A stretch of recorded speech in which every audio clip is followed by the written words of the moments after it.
Hello and welcome to Wimlex Podcast, episode number 44. Today our guest is McLaughlin, a global venture capitalist who founded Brink. I'm Alexander Graf, founder and co-CEO of Spryker System. Bay is a friend of mine, and he is also part of the ICE organization, a global organization with young entrepreneurs sharing their stories.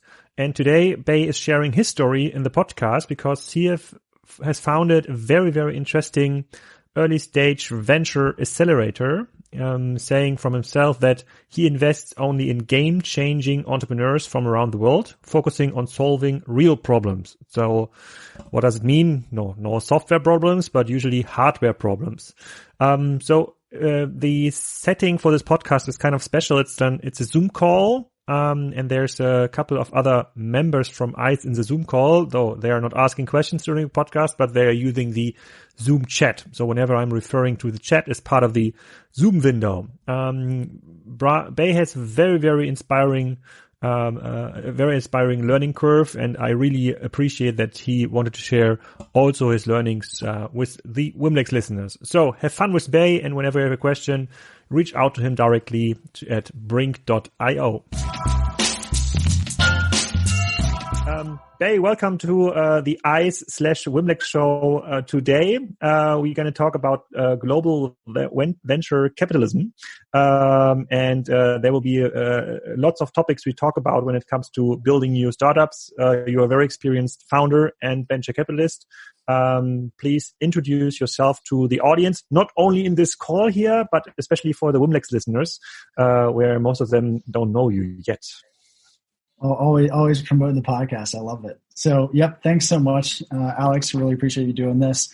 My name is Bay McLaughlin. I'm one of the co-founders and the COO of a company called Brink. We started this early stage venture capital firm back in 2014 after I spent my first 10 years in Silicon Valley working for Apple, supporting young startups, and really had an exciting kind of opportunity to move to Asia, my wife, and decided to build this company focusing on at the first physical entrepreneurs, realizing there was a gap in the market in venture capital to support people utilizing physical solutions to solving some of the world's problems, not just pure software, which is, taking over the world, as we all know.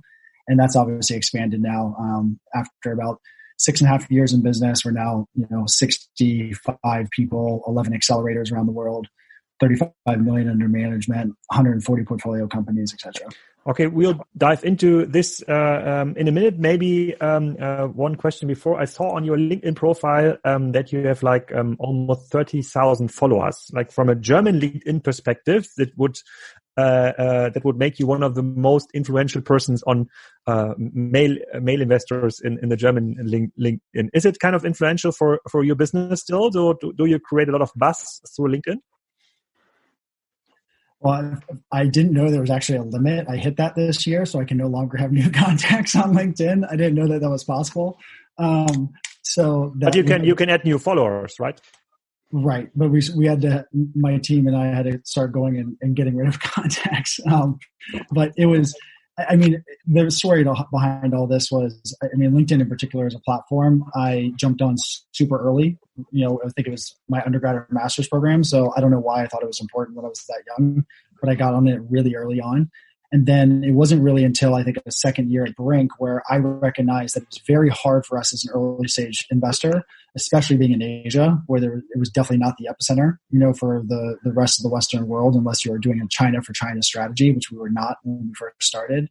So I really hit the ground and said, okay, I just had an instinct that it would be easier to tell a story through a personal lens than try to build a brand first, because we weren't experts in doing that.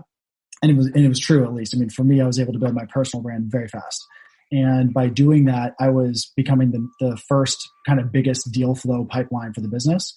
So that was one of those kind of aha moments. And I've learned a lot since then. But after, I would argue, 2.5, 3 years of doing that, anyone on this would know, if you're into social media, it's an unbelievable grind. The work, it never stops, creating content, having to do speaking. I actually was kind of laughing a little bit thinking, oh crap, Alex is going to really grill me, because I used to do probably, 1 or 2 interviews a week, and I haven't done one of these in forever. So I'm going to be stumbling over the stories and making mistakes that I'm not used to making, because I haven't been doing this in a long time. But after my first child, my daughter was born about 19 months ago. I took one photo, I put it on Instagram at the hospital the day she was born, and then I got off. So I haven't been on social media since. Anything that you see is my team, not me anymore. And it's mainly focused now on just supporting kind of announcements and things that we're doing for the business and our portfolio, but no longer doing, any personal brand building. Okay, then let's focus a little bit on Brink, because I definitely understand that you now learned to pitch Brink within like 2 sentences, but there's a little bit more behind it. Like in the 2 sentences, he said something about like 35 million in management, 11 incubators, and some other stuff. So maybe let's slice and dice here. So what is an incubator in this Brink infrastructure? So good, we're already off to not using the same words. So we're accelerator programs, not incubator programs. I made a joke a long time ago in my office in Apple that we used to start calling these accelerators because like what the hell is an incubator or an accelerator anymore? I mean, who even knows what seed or Series A is? And so we really think about it as the team has to be at a moment in time where they are going to commercialize in a short-term period of time. Let's say 12, 18 months. We're not doing early stage pure ideas or deep R&D that's going to take a long time or doesn't have a kind of a clear path to market. So that means from a technology perspective, we are happy to invest in, like we just did an investment working on mining in space, but we know that the technologies exist today. So it is going to take us 3 years to get there, but the technologies are already available. So that's not the limiting factor. So we do build accelerator programs. We started out by owning and operating them at first, and again, started out focusing on physical innovation just because we had a personal kind of, vendetta or stick it, internally that, yeah, we love software. We understand that, but the majority of humanity's problems are not purely digital. And so we wanted to start investing in this, and there was, not many people doing it. And also it's been an uphill battle ever since.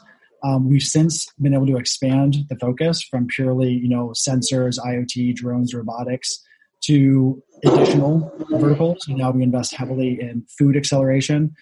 So that could be cellular agriculture, food supply, dealing with, waste products in the food system.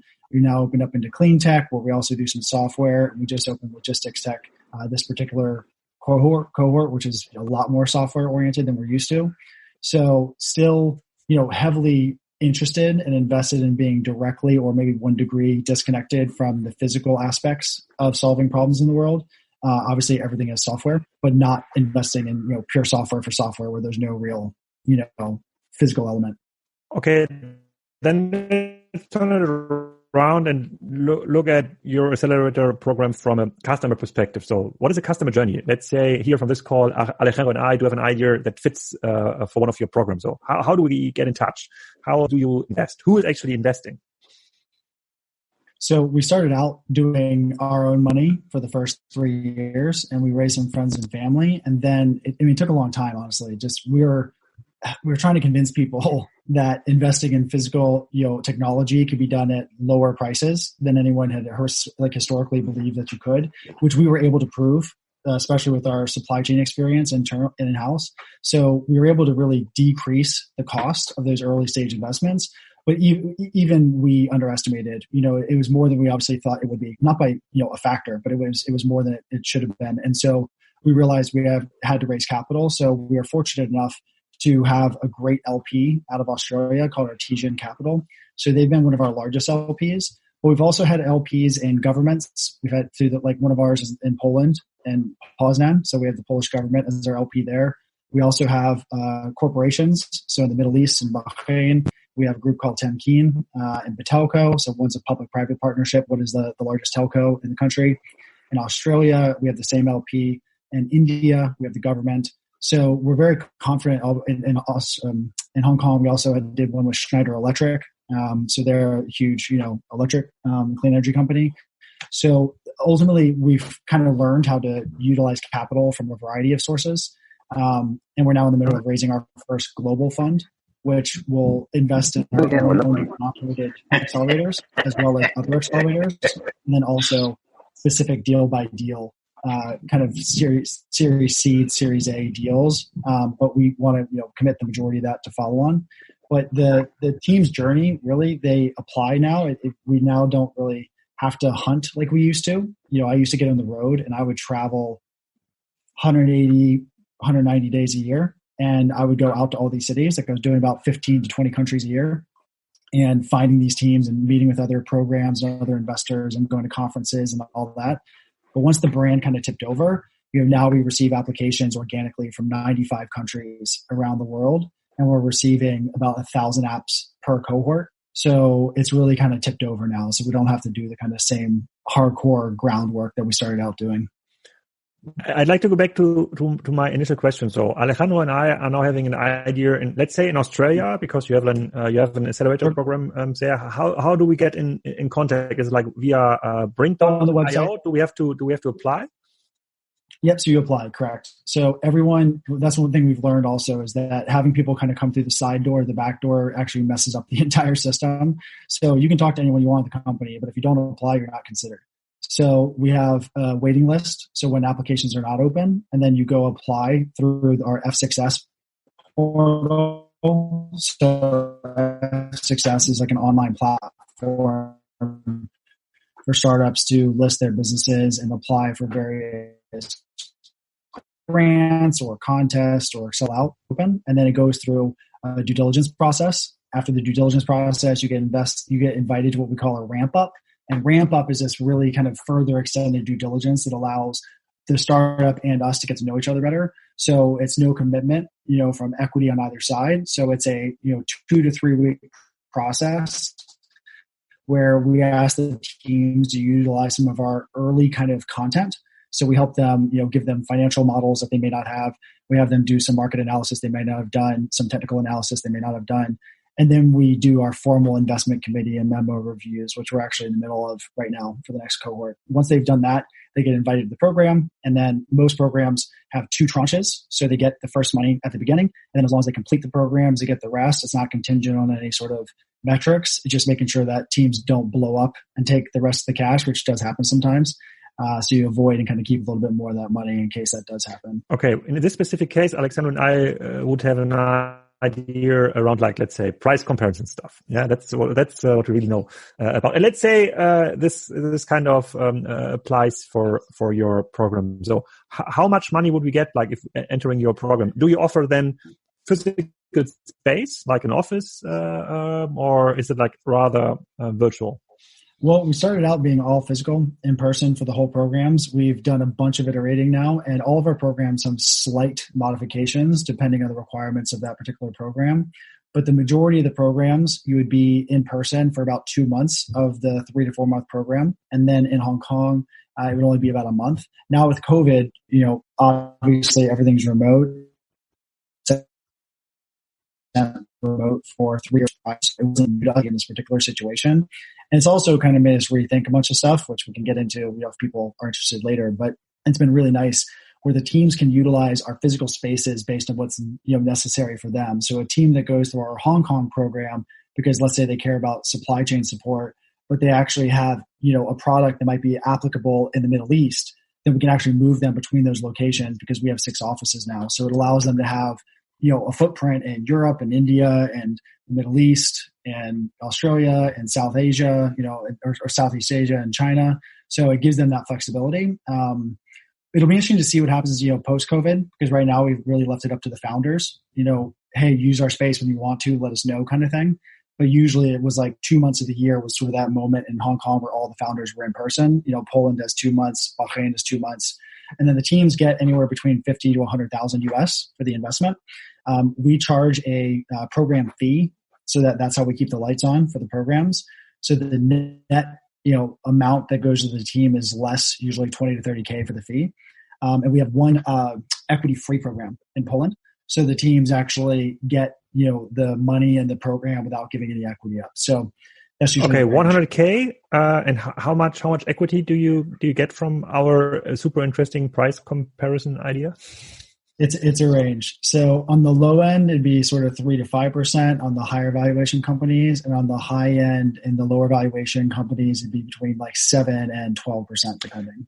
Okay, got it. So I understand like how this accelerator structure works, and then you participate usually in later rounds too with a global fund or with some external money. So when there's like new money getting into those companies, the more successful ones, are you able to participate? At first, and that's something that we learned. And so we made a great deal with our LPs in Artesian for about half our programs where we have a guaranteed follow-on clause. So that means that if the teams after our programs raised from 3 external professional investors, it doesn't have to be a named investor, just someone who's a professional investor, like it's not your parents on the cap table or something, then we'll guarantee that they'll follow on, which is fantastic. But we have realized, and that's why we're raising the follow-on fund, that there is one more check that is really, really a gap right now in our particular verticals and areas geographically that we need to be able and ready to follow on. And then beyond that, once you get to a Series A round, like it's a lot. It opens up again. So that's some other investors, and in the other programs, we don't have a guaranteed follow-on check, which is, unfortunate, right? Like, if we had been able to raise the fund prior, we definitely would have been taking more shots. Okay, and we will look into the USPs in a minute. But just to understand, like how your business model works. So you have to make sure that that you have like a very, very liquid pipeline. So lots of people know your brand and apply for your programs. Then you have to make sure that during the due diligence phase, you select like the startups or businesses with the best chances to win. And then you have to make sure that within selecting those startups that you get a decent share for the money invested. And then there's an exit from the startup, or does the return come rather through secondaries? I have a lot of respect for, VCs and people trying to pick Series A and beyond. That's a very different game than what we're in. And how do you scale those accelerator programs? So work. So do you have to find like an accelerator team there? Do you just provide software? So like a third kind of a franchise business, and how does it work? No, so we've really expanded organically thus far. So we've had, a couple of our employees or team members decide to move around the world. So that's been one way we've done it. And then now, because we have 11 programs in 6 countries, we do have a model. So we've actually been able to figure out ways to work with partners and say, hey, I see a shot in clean tech in this location or food tech in that location. And so we've been able to empower them. We still end up, owning and operating there, but we would give those people on ground that help open those doors or have a passion for that vertical or whatever, have a piece of that game. So it's not a franchise in the pure sense of that word, but there's elements, that we're now starting to realize at our scale that could work like that. And our aspirations are not to own and operate every single possibility, out there, every single program. We also have another whole business we've built called the Accelerator of Accelerators, or AOA, which we've been testing in China. So we actually have 5 programs in China. So if you add those together, it would look like we have 16. But those 5 programs, we don't own and operate. We either invest in and then govern and empower, or we train them. So we get smaller percentages of the equity, but we get way higher volume. So it gives us a bigger kind of visibility to a country the size and scale of China, where, in our opinion, it's just more challenging for us, even though we have a local team in China as foreigners, to go in and do as well as we do in other countries. So it's been a way for us to explore a different model where, hey, we may not be experts in this particular vertical, or this might be a tough geography. Why don't we partner and utilize our, know-how, our systems, our process, our brand to help them, and then take a smaller percentage per team, but at a much higher volume deals. Okay, got it. So maybe let's stick with the food idea. So because I read an article, I think yesterday, and there are a couple of Dutch people here, that the Netherlands is like the Silicon Valley when it comes to food innovations. The food industry is pretty strong there. That from like my naive perspective would lead me to the idea of why not to set up an accelerator in the food industry in Netherlands. So would that work for you? So is it like way too competitive already in this industry there? Well, we're actually really strong in food, so I wouldn't think so. I've never even heard of it. So, good to know that it's a good opportunity. We're currently not looking at it. So if anyone in Isaac knows someone that would want to do that, we'd love to work on building a food program there. Willem, nice. Let's do it. No, so, I mean, it's very easy. Really it's more about you have to find 2 or 3 different components to the system and then it can work. So you need usually a vertical. Corporate is a great partner. You can use the government if you need to, but someone in that area that says, I want to invest in deeper technologies in food, or I want to do commercialization and bring in, alternative proteins into this region, or I want to grow teams locally. And that's also totally possible, but usually most countries don't have enough volume of deal flow to do that, at any scale that we like to do. So once you have that, then you need the investors. That can be the same group. Usually it wouldn't be. Usually it'd be a VC or it'd be an LP. And we try to match those up. In a future state, when our fund comes online, then we would probably just make the call ourselves. We would just go in and decide, okay, either we can own and operate this, we'll hire the team and then train them, or we'll find a local, program that's already going well, and we'll be LPs and then maybe add in some support there, as a larger brand.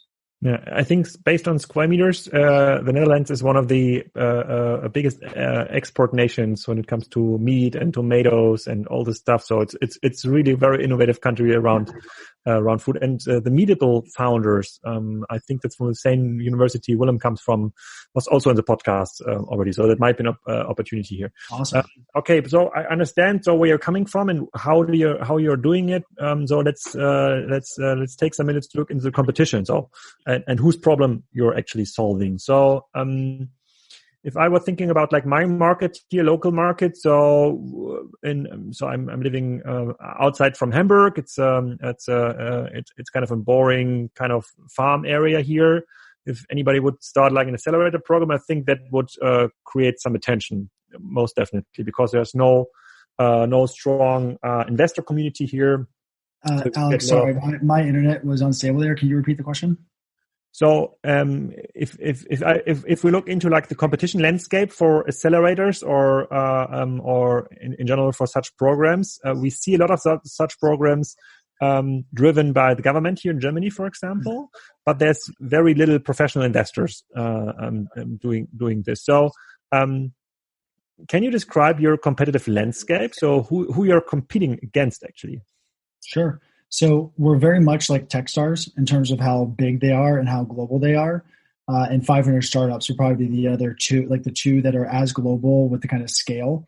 So, the competitive landscape in accelerators, I think, has changed quite a bit because we're actually seeing that a huge percent, like I would actually argue the majority of our teams now that we invest in go through more than one accelerator, which is not the case, or not the way it used to be. So for the last, let's say all the early 2000s, like 20 to 2010, there was, usually one accelerator max. And there was, even some sort of confusion sometimes in the investment community about that. Now it's unbelievably common and sort of becoming, actually kind of infrequent, where a team will come in having not gone through either a no equity program locally, regionally, with the government backing or some sort of, corporate or, some sort of, I don't know, you have so many groups like Mass Challenge or other groups that are non-equity programs. But it's still very common for a team to go through us and then go to a Techstars, or go through Techstars or Alchemist and then go to us. So I think the landscape, while competitive, I've actually been really happy to see how it's evolved. And now we actually work really well together. So I regularly send deals to other accelerators that have either a different vertical or geographic focus than we do, and vice versa, which is really helpful for everyone.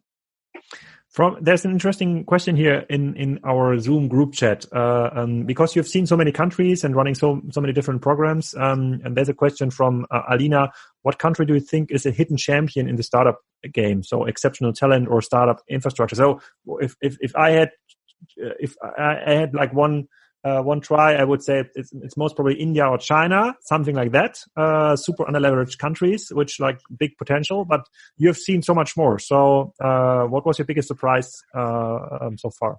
I think it's a complicated question because there's so many that don't get the kind of narrative in the media or the attention. So if I was going to say purely underrated, just from like doesn't get any attention, I would still think it's Canada. I think Canada has an unbelievable heritage of, tech talent, not venture capital in the way that we're used to it, but let's just say like, capital investing through the private markets and private companies and entrepreneurship.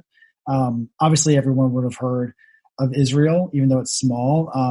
It's a powerhouse from an engineering and founder perspective. And honestly, we just opened in Australia. I have to say, I'm so impressed with the deal flow we're getting in Australia. And I don't know if I was underestimating that, but at least in our vertical right now in clean tech, the caliber of the companies that are applying is incredible. So, I mean, I think it would have to get a couple more filters there, Lena, in terms of, is it that they're not covered? Is it that there's a bunch of money you haven't heard of? Is it that, sheer dominance by size like China or India? It's probably a more complicated question. So happy to go deeper if you want to. Okay, but is there like one location where you started such accelerator program where you were super surprised about like the sheer volume for applications, for example? Oh, India for sure, unbelievable. Like we actually opened up India because we were investing in so many Indian companies through Hong Kong that is becoming super inefficient. So like at one point it was like 40% of our deals in one cohort were all from India. We're like, this is crazy. This makes no sense. We might as well just go open in India. And can you give us some like insights? What kind of applications you're receiving in India? Because if you're looking at the European startup ecosystem, for example, and most of the listeners here right now in this Zoom call are from Europe, but the most stuff we are seeing is like it's all the same. Right now we are in the app ecosystem, so 60% of whatever I see it's around an app solving like a very, very basic problem or a stupid problem. So if there was in India, if there's an Indian startup team, so what is the standard stuff they are coming up with? What are they applying for? Big trends, agri-tech or agri-food tech. So the future of the food supply there is a big one, and mobility are the two that I would say right off the top of my head. And I think that makes sense for the challenges that the economy is going through there. So, I mean, there are others, but certainly like those are the two biggest trends we've been seeing, and also what we've been investing in. We have some in clean tech and solar, but the majority I'd say is agri-food tech and mobility. And how does an agri-food tech idea in India looks like? Can you give me like your top three? So precision agriculture is pretty common. So trying to figure out how to help farmers grow crops, with less waste, more yield, lower capital expense. Also supply chain. When it comes, we don't see this often in other supply chains, but we see it very often in agri-food, meaning there seems to be a massive, I don't know what to say this in a nice way. Like it actually could be quite aggressive in a negative way. So the people that grow the food in India, obviously as a developing country, it's a massively important resource. And so there is a huge network of middlemen that mark things up aggressively, and they have essentially a stranglehold on the food supply. And so we have a couple of teams that are working in this space, and we actually have to talk and be open with them saying, people that start challenging this middleman infrastructure in the food supply in India, they disappear. And so it's something we have to be open, saying your whole business model is essentially going head to head with a very aggressive middleman market that is essentially the Wild West. Like, are you comfortable doing this? And they are, because they know that's important, because people are not getting the food they need at the price that's reasonable, and it's hurting the country really, really massively. So that's one that we see, or supply chain, precision agriculture, and there is some cool sort of fintech elements to this, where they're trying to support the micro loans through private lenders or banks to support helping these farmers grow. Because unfortunately, they're having, probably similar to most developing countries or developed countries, they're seeing that the vast majority of family-owned farms and businesses, that the next generation don't want to do it. So there's a huge drop-off in the amount of people that they actually need to grow the food for the country. And how do you manage then the due diligence? So if I was thinking about my investors in Spryker, like B2B software, so they are like super specialized, so like they know everything about this stuff. So none of them would be eligible for doing a due diligence on agriculture startup in India. So how do you make sure that you're selecting the right stuff in areas that are like super remote? So I guess you never sat on a tractor thinking about how to manage efficient crop management or so. So how do you do it?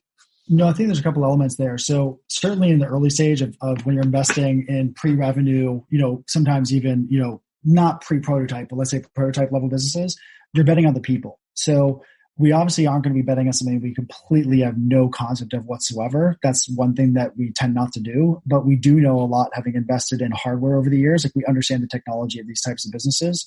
And then on the other side is remoteness. So we get like last cohort, the third largest country by volume was Nigeria. And that really surprised us because we've never sourced actively from Nigeria. I've never been to Nigeria. And I think it was just, our name got thrown around somehow and the market's tight. And so we got a huge influx. And I feel badly because, man, there's some great ideas in parts of Africa that we just haven't felt comfortable investing in. Again, because what you said, like, it's just one step out of our level of confidence, right? Like our ability to support that. Whereas pretty much anywhere in, the Middle East, we did a deal in Lebanon that didn't work out for us.